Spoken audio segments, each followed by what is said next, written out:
মুসলমানদের উৎসব শবে বরাত একটা হিন্দু মসজিদে দেখার জন্য আসলো না। মুসলমানদের উৎসব শবে কদর একটা হিন্দু কোনোদিন চাওয়ার জন্য আসলো না। মুসলমানদের উৎসব রমজান মাসের রোজা একটা হিন্দু কোনোদিন তোমার সাথে সমাজ করার জন্য রাখলো না। একটা হিন্দু কোনোদিন তোমার ঈদের নামাজে আসলো না। একটা হিন্দু কোনোদিন তোমার সাথে জুমার নামাজে অংশগ্রহণ করলো না। তোমাকে দেখার জন্য পর্যন্ত আসলো না। তার কারণ হলো হিন্দুরা মনে করে এটা মুসলমানের উৎসব, আর তুমি মুসলমান হইয়া হিন্দুর দুর্গা পূজায় কিভাবে গেলা? তোমার কি হয়ে গেল? তোমার কি লজ্জা শরম তুমি ধুয়ে ফেলে দিয়েছো?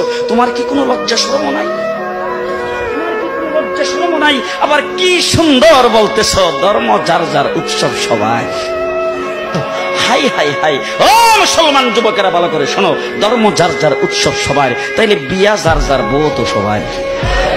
জি, বিয়ে যার যার বউ সবার, পুষ্কুনি যার যার মাস সবার, গাছ যার যার ফল সবার, ক্ষেত যার যার ফসল সবার, দোকান যার যার মাল সবার। এখন ঘুমাইছে কি কথা বলেন না কেন?